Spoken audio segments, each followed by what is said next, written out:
All right, Gary, what are we playing this week? Well, Cole, you're my apprentice now. I mean, how? Well, just through the magic of conscription. Oh, so you can just decide. So many young boys became soldiers in the Vietnam War. Okay, cool. Yeah. Cool. Just take some regular old army dreamers. Mm-hmm. Couldn't afford a guitar. Should have been a rock star. Didn't even make it to his 20s. Army dreamers. Yeah. One more kid will never go to school. Yeah. They learn the box. All right. Well, I can't say I'm happy about it, but there's nothing I can do besides be the best damn apprentice I can. What does this mean? Why would your happiness be a concern to me, your master? We're going to start with some 101 level basic spells. Cantrips? Cantrips, exactly. Can-do trips. Only you can choose what's a cantrip or a can't trip. Okay. So hope I don't cock this up or it'll be a Candiru trip. A little advanced, youngin. Flip to a random page in the spell book, cast the spell, and that will determine which game we do. Oh, all right. So I will go. Okay, just gonna cut the deck here, and I'm going to see. All right. Pringles chili con queso, Pringles cinnamon and sugar, Pringles cinnamon sweet potato, Pringles corn and tangy cheese. Kaboo. All right. Okay, what's happening? Why is light streaming from every orifice on my body? It's okay. It's because you accidentally said Pringo. Pringo. Okay. Yeah. Oh, wait, you're slowly morphing. You're cool. You're shrinking. Wait, no. Oh, you become a PS1 disc. No. Let's pop in apprentice. Oh no. There you go. I hope you don't get nauseous easily because you're going to be spinning a lot. Oh no. How am I talking? Where's my mouth? What's the middle of the CD hole? Okay, cool. Like those belly buttons on the I'm Coming Out commercial. Okay. Like, don't pop me on the spindle. One noise. And look, Cole, you've turned into a copy of Pandemonium. Oh no.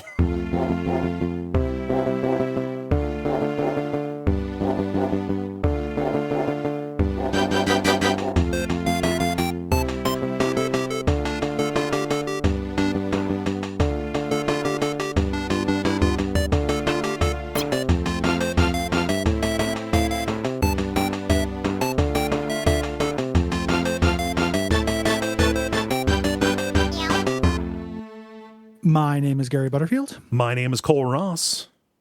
And welcome to Abject Suffering. Doesn't seem so abject to me. There we are. And this week we're talking about Pandemonium, PlayStation 1 2.5D platformer about a clown and a lady.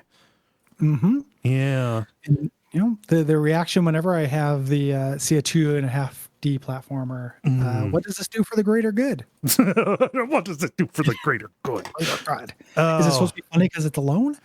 I just don't understand what the point of doing a 2.5D platformer is. Oh, I think it was just that we had polygons and we were damn set on using them. This is it. I want to get this out of the way. This was a patron demand from Casey. Thank you, Casey. And this is also one that has been a potential one for the abject suffrage polls, but I think you vetoed it every time. I might have, just because it was a 2.5D platform. I didn't know what we talk about it. Yeah. With it, even though people do love to hear us talk about clowns. They do, yeah. But Casey says, I bought this game after babysitting a neighbor's cat for a week, and I got years of enjoyment out of it. I also believe my first crush was on one of the protagonists, Nikki. Gotta love a babe with a double jump. Oh, I thought it was the doll. It was Nikki. It's a doll's name. Is it? Fergus and there's something different. Yeah, maybe. I don't remember now. Yeah. Sid. That's what I was thinking of. Yeah. Nikki is the talented acrobat. There we are. Yes. Yeah. With the mod haircut, weirdly. Yeah. I can imagine if I got into this at the right time, being fine with it. Yeah. And weirdly enough, I played this almost to completion on iOS. What? Hey Gary, do I need to give you the scroll test? Should I test your blood with a coil heated up? Like what? It was like 10 years ago. Oh, okay. When I was just like downloading, like I had an iPod, and I was just kind of like, oh, cool. Like, I'll just download things. Yeah. It was on sale for 99 cents at some point. I used to watch the deals and I was like, oh, cool. Pandemonium. I heard, I remember playing this when I was younger and thinking it was okay. Yeah. Oh, I want to play it on my phone because that's really novel. So I played through most of this with a virtual D-pad and virtual buttons. Oh, that sounds vile. And not it was vile. Not because I think this game is especially terrible. Honestly, I think it's fine. It's fine. It's fine. Yeah. I find it a little unpleasant. Yeah. Like looking, like I don't really like this vibe, for out of PlayStation 1 kind of things. There are other PS1 environments I think are more fun. Yeah. And I think audio wise, like the sound effects in this are really annoying. Yes. Yeah, this is pretty grating from an aesthetic level. But like, I don't know. This is a team that knows what they're doing. I didn't realize this was Toys for Bob. Sure. The people brought us Star Control too. Yeah. And then went on to fall into the Spyro mines. Yeah, into the Spiral. Spyro from the makers of Saw. Spyro from the maker of Saw. From the book of Saw. And now they're in the Call of Duty mines. Yeah, no, they just wander their way down this primrose path into Activision, and then just. Oh god! I love Activision just Katamariing up every developer, and you will. It's like Google and Apple, and you will never make anything interesting again. Yep. Do we get to do the campaigns for Call of Duty? No, multiplayer mode only. Activision. Yeah. This is not about an evil wizard. Activision. This is about two dipshits who accidentally cast an evil spell. I don't know what they were expecting. I couldn't follow I couldn't really understand the dialogue in the CGI opening, but like here's a terrible jester that I don't understand how anybody lets him suffer to live. Yeah. Well, he's not popular. That's part of it. An unpopular carnival jester with his stick puppet Sid. Yeah. He's seeking a new career, and Nikki, who is bored of carnival life. So they meet at a place where you get to learn to be a wizard.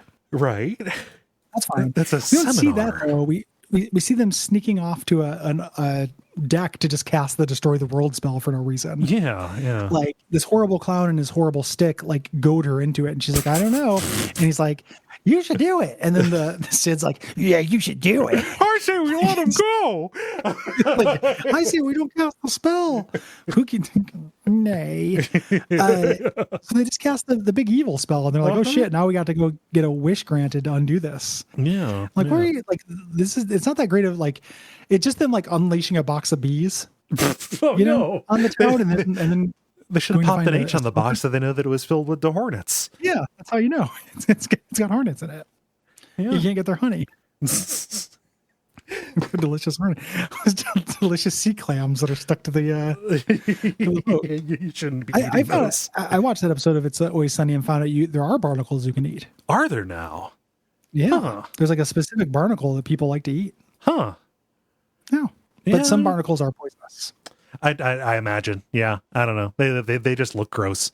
I just always because they are a thing to be cleaned. I never want to. I just say the idea of eating something that you scrape off of something else. It's weird to me. That's what I was gonna say. Anything that affixes. Yeah.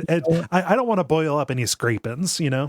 Can you imagine if like instead of chickens running around laying eggs, being fun little idiots, they just affix themselves to trees like mollusks? Oh, they just grew on the side of a barn like some kind of fungus? Yeah.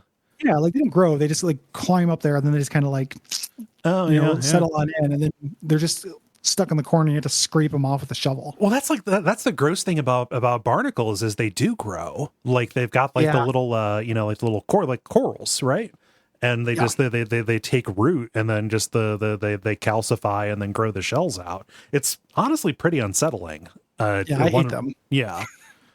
Yeah, the sea is terrifying. Tomorrow I'm going to the day after tomorrow, going on a trip tomorrow. The day after tomorrow I'm going to the aquarium, and going to go check out some tide pools. Yeah. So I'm going to go, just jaw at this stuff in person, like, oh shit, that's gross. Yeah. Like, it's just basically what I do in aquariums, like, ew, weird, horrible. And then move on to the next monster zoo. Yeah. Like thing. You know? I made the mistake. I was reading about jellyfish fungus, or not jellyfish poison, jellyfish fungus. That doesn't make any sense. That's literally mind garbage that I said. No, I was just reading about jellyfish poison, you know, and about how, you know, how do various box jellyfish and how poisonous they are. And then we've talked about this before, but jellyfish are just the fucking worst. What about an evil bag? What if an evil bag? Yeah, I had we always took vacations down to the beaches in South Carolina, and one of my you know, prominent and fondly held memories, I had an uncle. You know, we were out swimming, and then just just out of the blue, we hear him go, "Oh, he got me! He got me!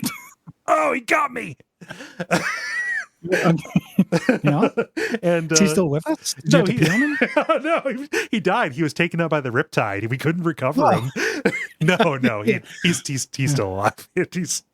I saw him around the 4th of July. He's good. He's a good man, a good uncle. But it was very funny that his react. I mean, I don't know what I would say. Probably, oh fuck, oh god, no. Yeah.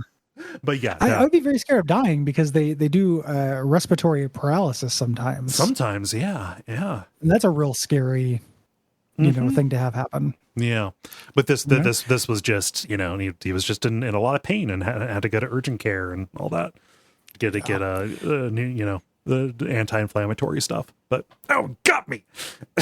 Yep. Like he got sniped. That's very good. Or like in a video game specifically. Yeah. Like got me. You know, like it's not. Yeah, it sounds like he was gonna punch that jellyfish afterwards, like it was looking at his lady or something. You know. Yeah. Scary shit. Part of the thing that I think that makes this game feel kind of anonymous and bad to me is that all of the enemies and areas are just very anonymous. Very much like the so. Enemies Yeah. don't have a lot of character to them. No, it's like, what if there was a crawling little alien? Like, what if there was a plant that was angry? Yeah. Mm-hmm. Yeah, not that interested in it. And you're just hopping on shit. It's 2D, 2.5D, so it's a little bit hard to see the hit detection sometimes. Sometimes, yeah. But it doesn't control horribly or anything like that. Yeah. It's fine. Yeah. And like, I don't know. I am happy. So I am happy that 2.5D games exist. Because like, you know, sometimes like now there are 2.5D games that play 2D but are rendered in 3D that look pretty good. Where, you know, we got one possibly coming up on Bonfireside Chat. That is that is along that line that plays. But like, I don't know. I would rather there be games that still played like a 2D platformer, but were presented in 3D than just have all these teams take very, very abortive and ill-advised stabs at making a full 3D platformer, right? Especially in 1996 like this, right? It is much better than just a 3D platformer. Yeah. You know, but not as good as a just traditional 2D platformer. Yeah. You know, it literally splits the difference. Yeah. You know what was really bad for 2.5D platformers? The Sega Saturn, dude. Oh yeah, it was. Oh god. Yeah. Clockwork Knight, a stall, Bug.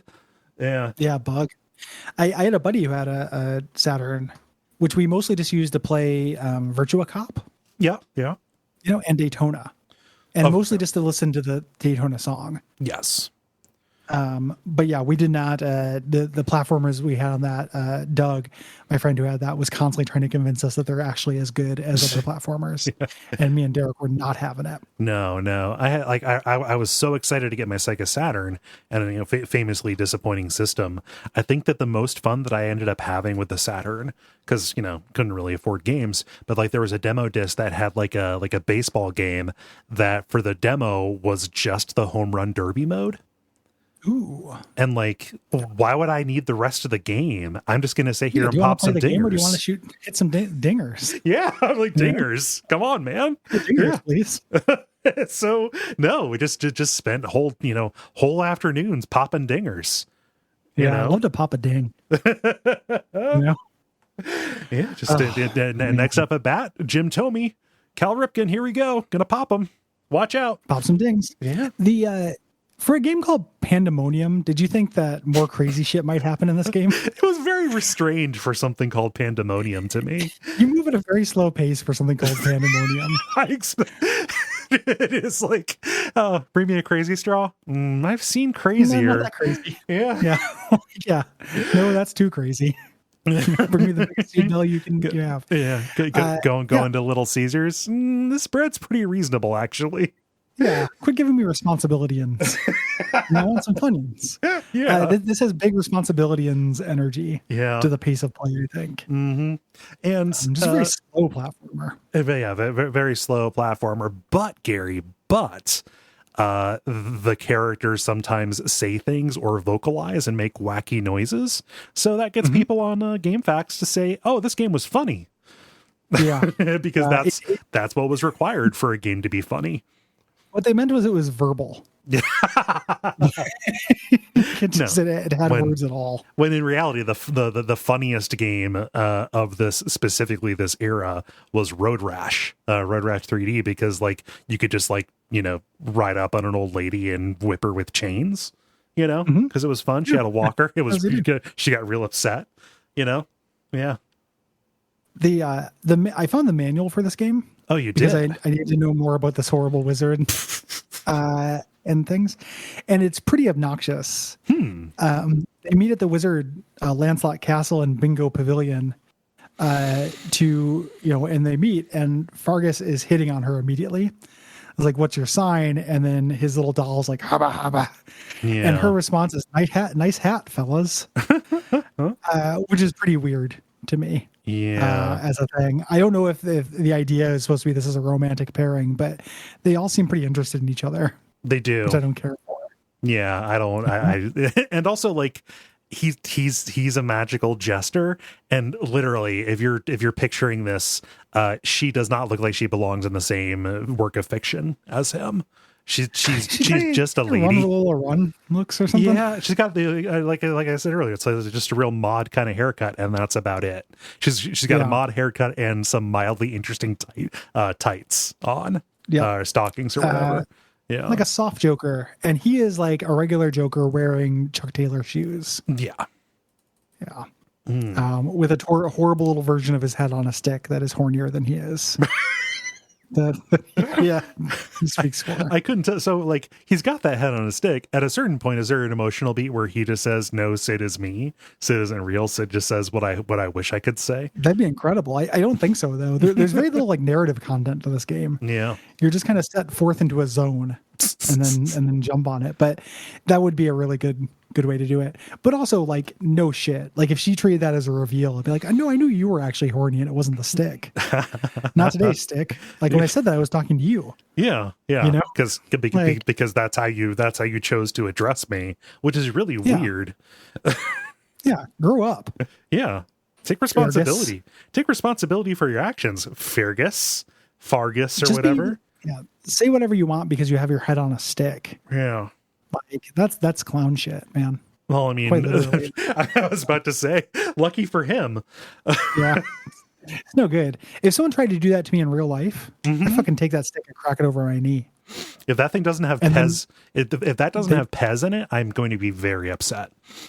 When I did that, they would age rapidly, I think. As soon as I did it. Is that their phylactery, Gary? Yeah.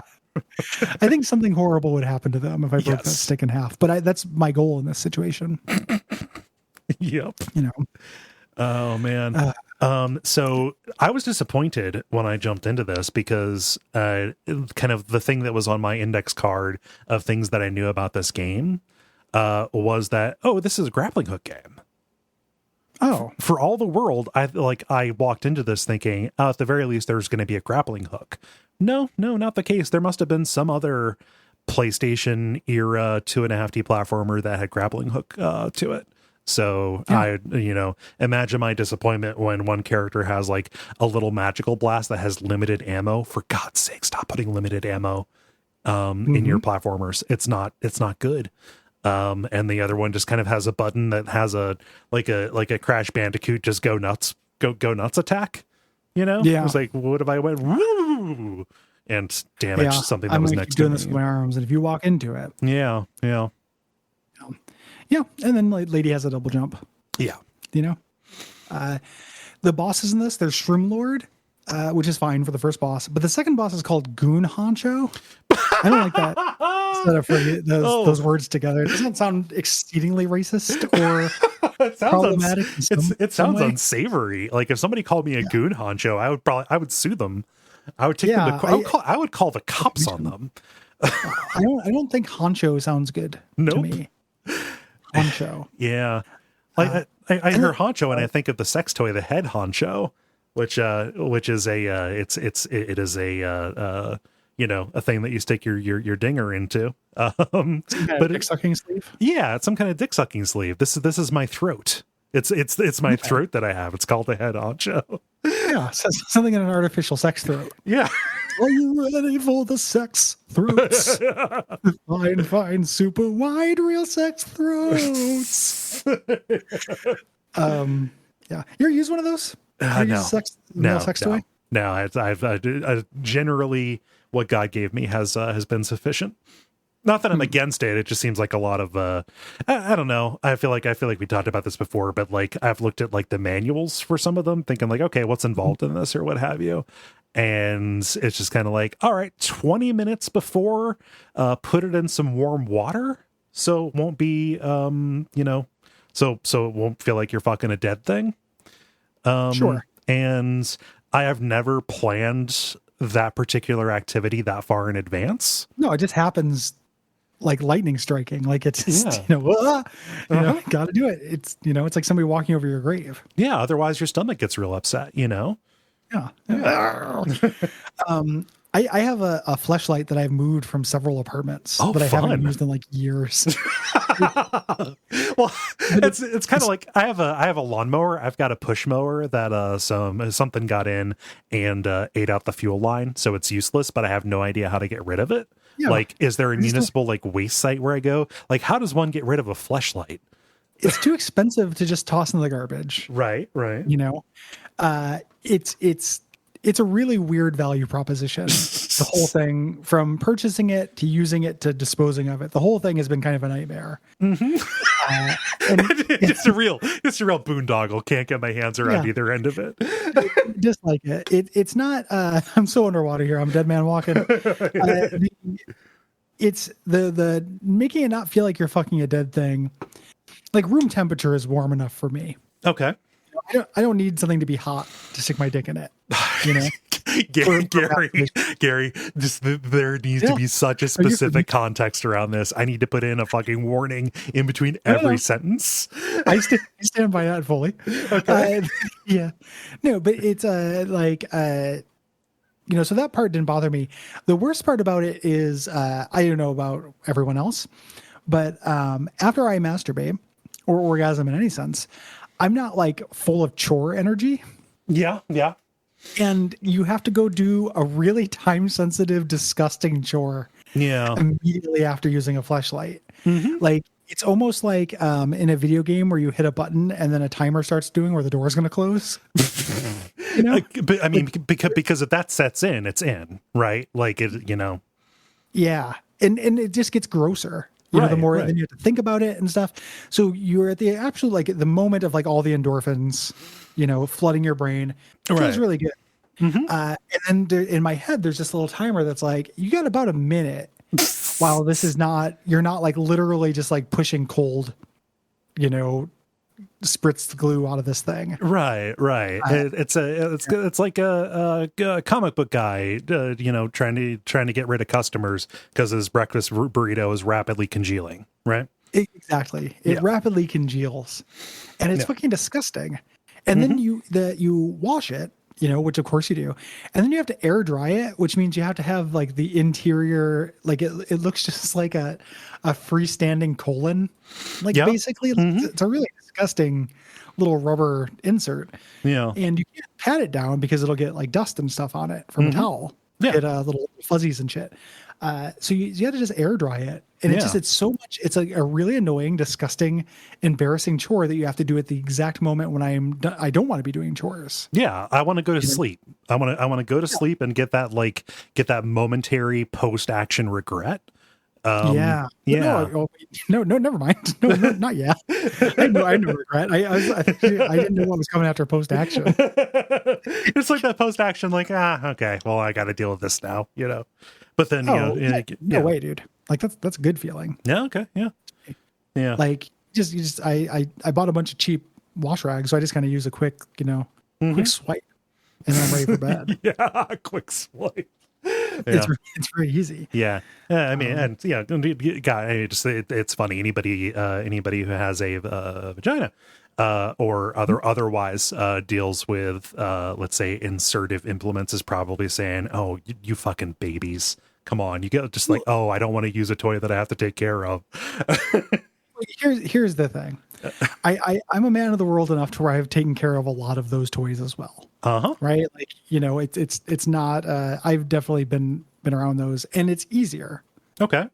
Like rinsing off a dildo or rinsing off a butt plug or rinsing off any of this stuff is way easier than cleaning the inside out, like squid throat. Yeah. I mean, but by its design, if it is doing its job, it is going to be a receptacle for this, which inherently means that your task to get, to get that stuff out of it is going to be more difficult if it is doing its job.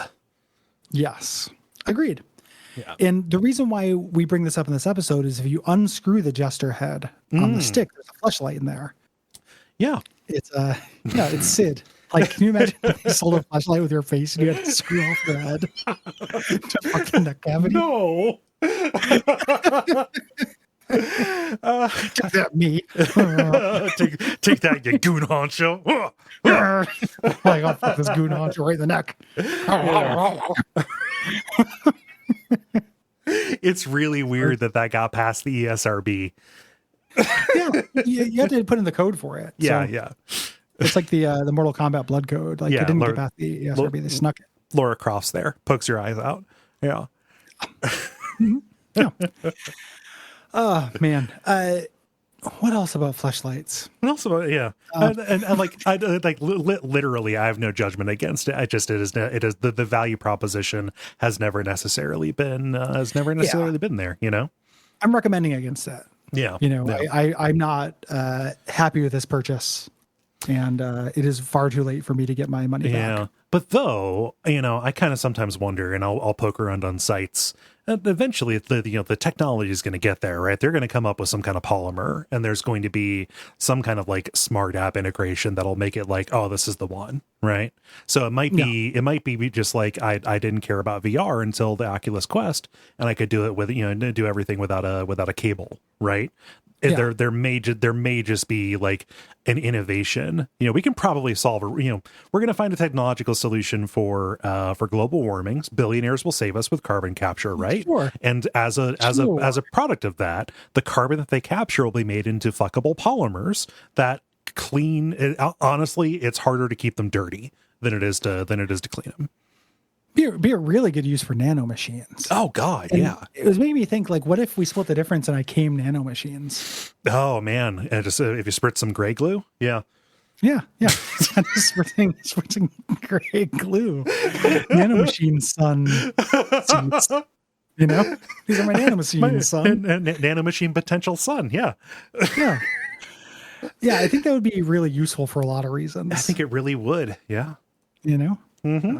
Like if I was going on a run and there was a lock I couldn't get through, I'd just be like, guys, give me 10 minutes and your phone. And I'll get us through this lock. I need some material. Give me a granola bar, an iron supplement, and 10 minutes, and we're going to be good. Yeah, give me some pineapple juice. The lock is through a electrified fence. Then you're playing like irritating stick. Oh. To try to like stick your ding dong and still masturbate it to completion through an electrified fence so you can spray the gray glue. Some people pay good money for that. Yeah. E-stem. Yeah. Yeah. Oh man, you ever seen a Tenga egg? No. Oh, Yeah. is that the vagina egg, like the goop? No. This is not the jade egg. This is this is an innovation that I learned about several years ago. It is a fuckable polymer, but it is like in the shape of an egg, and it has like suction cups on the inside. Yeah. Did you tell me about it? It comes in a carton. Yeah, it comes in a carton. And they're disposable. Yeah, you use them and you throw them away, which, I mean, wasteful. Basically, it's like using a K cup, KY cup. But I'm on fire today. It's been a while since we've been nasty.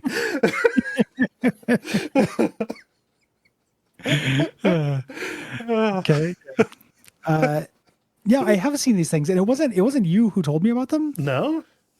Yeah, because I didn't say, like, I would remember that conversation, but I didn't recently run into these things. But the inside, it's like an HR Giger thing, but it's like it's meant to be, it's meant to feel. But like the actual device itself, like if I saw that without the packaging, without the context, I would have no idea what I was looking at. No, but you would try to fuck it.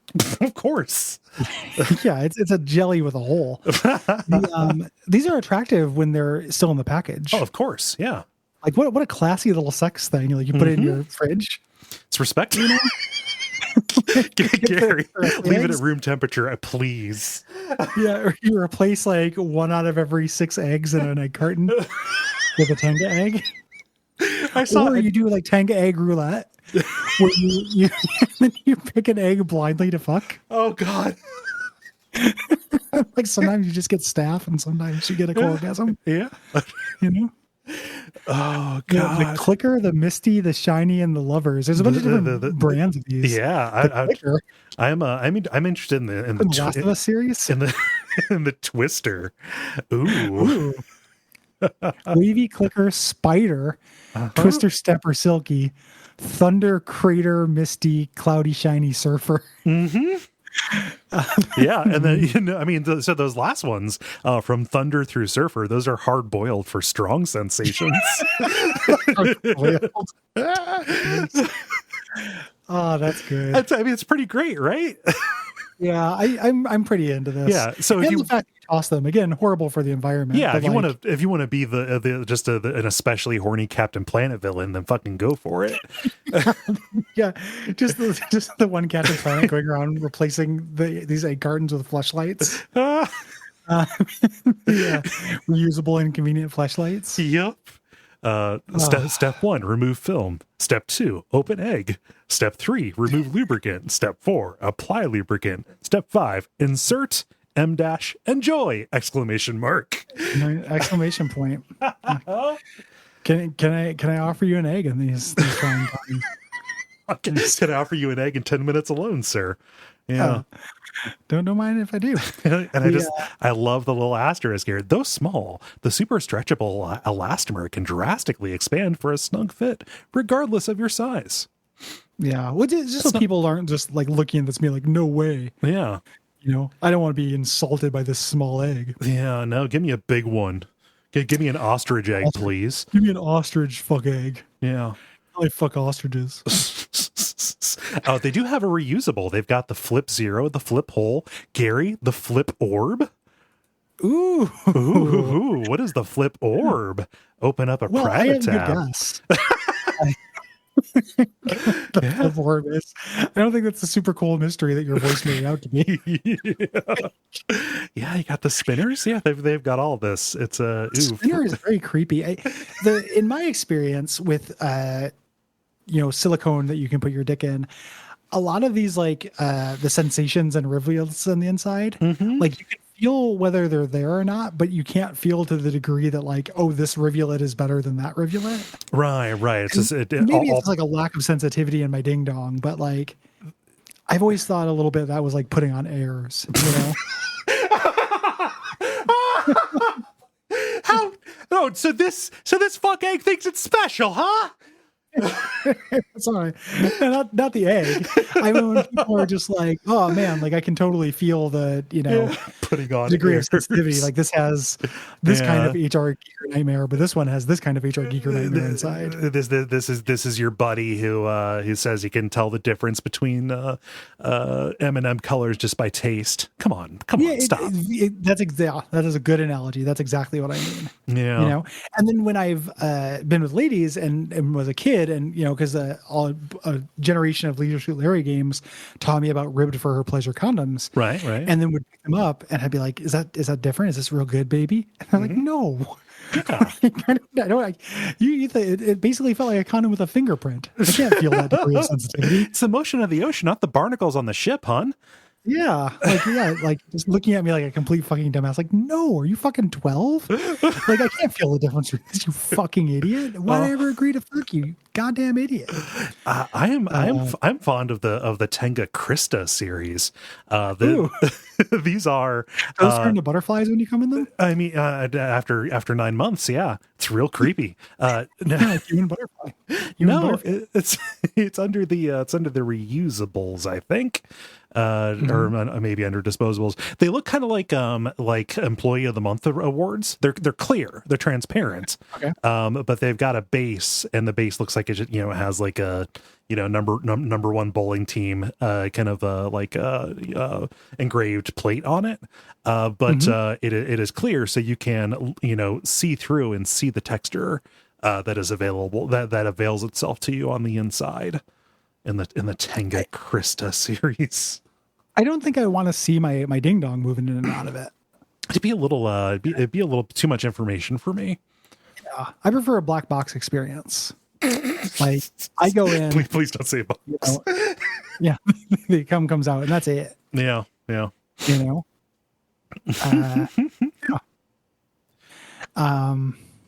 That's a. Huh. It's cool that one of the under discussed parts of male privilege is that we so rarely need any kind of sex toy. Oh yeah, no, we can make. I've known many women who require a sex toy in order to get off, and for me, it was purely this novelty. Like, sure, let's give it a shot. You can just I've got a coupon code from listening to a podcast. Let's do it. Yeah, let's give it a shot. Yeah, but I don't need it. Yeah, no. Yeah, and by talking about it here, we're not being gross. We're just destigmatizing. We're sex positive. Yeah, we're being sex positive, so we're heroes, fuckers. Yeah, people tell I have a reputation for being prude and being sex negative, but I really just don't want to waste time on it in media. Yeah, and video games specifically. Yeah. In real life, though, sex is great. Talking about it's great.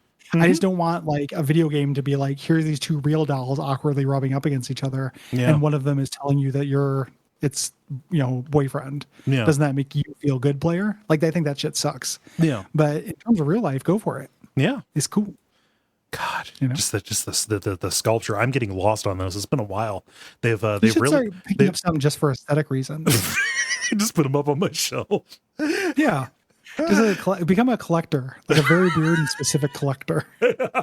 Oh no, I don't eat cake. Far too sweet. Now this is a Lady Baltimore egg. This is a picture of a lovely Lady Baltimore egg. Oh God! Oh, you'll have to lick the egg. My saliva is a little bit too dry. Whoa, no! Saliva is not sufficient lube. Please.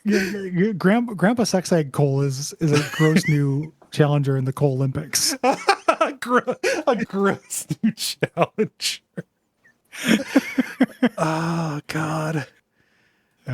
We just said, man, they have really diversified this product line. I'm gonna close this tab.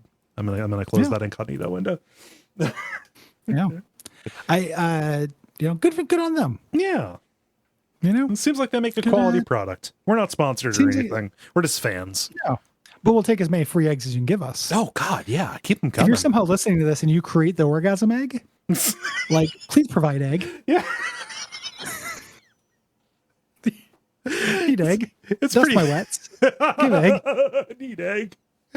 Oh God, it's weird. If we haven't talked about that before, that it took us almost 500 episodes to get to cum egg. Yeah, because it is a real unique duet of our interests. Yep. Basically writes itself. Mm-hmm. Yeah, you know. Oh, man. God. Yeah, I bet you could trick that one idiot from Giant Bomb into eating one of these. The guy who didn't know that. Yeah, they didn't know that egg whites weren't eggshells. Yeah. Like, what are the chances you can get him to eat one of these? I mean, Just by telling him it's food. If he trusts you. Yeah. But that's the thing. Like, I don't know. If Dan Riker trusts you, I'd feel really bad about betraying that. He doesn't know any better. Oh, yeah, I mean, it'd be like doing a magic trick for a dog. Like, I also would feel bad as well. But like, and again, I know that fella has his fans, and the Giant Bomb people seem great. Yeah. I just only know about that guy from people just pointing out his absolute worst idiocies. Yeah, yeah. So, in real life, it's his friends and fans who are doing him a disservice by only surfacing his greatest misses. Yeah, yeah. It just that has been his soul. He seems like a good guy. He writes a lot about like he's written books about anxiety and stuff like that. Yeah, like genuinely seems like a positive force in the world. But that like his naivete and just general weirdness has pretty much just been his entire brand for as long as I've been aware of him. You know, like the guy got married in a Taco Bell. Like, yeah, he leans into it. Yeah, yeah. So he knows what he's doing. I don't feel bad. I don't feel bad about potentially hurting his feelings. So, no. I would feel bad about tricking him into eating a sex egg, but I do have a gently used fleshlight that I wouldn't mind convincing him to eat because I don't know how else to get rid of it. I don't know how to get rid of it. If I throw this, I'm gonna get a fine from the government. Yeah, if you come back like a bad penny, you know, it's gonna be digested to be truly gone. Oh anyway. God! I just pictured a monkey's paw, but instead of one hand, like all four fingers curling around a dick. Yep, or just the middle two coming out. Yeah. Oh God. Yeah. Thanks for suggesting this. Sorry, it turned out to be what it is. Yeah, you know, it is what it is. It's my birthday. You can't be mad at me. It is your birthday. Happy birthday, Gary. Thank you. Yeah. Yeah. I get to indulge in, for my birthday, I get to indulge in one cum egg episode of Abject Suffering a month for the rest of my life. I'll be shocked if we beat that average. Yeah. So but thank you very much for demanding this, Casey. It was a good springboard. Yeah, we'll be back next week with more. If you'd like to support us, you can be like Casey. Go to patreon.com/Duckfeed.tv. Either back at the level where you get to demand a game, or just get extra content for much less money than that. Yeah. And ratings and reviews always help us. Thank you for doing that. And telling friends. You know how to help podcasts. Indeed. Yeah. What should they do until next time, Cole? Watch out for my throat honcho.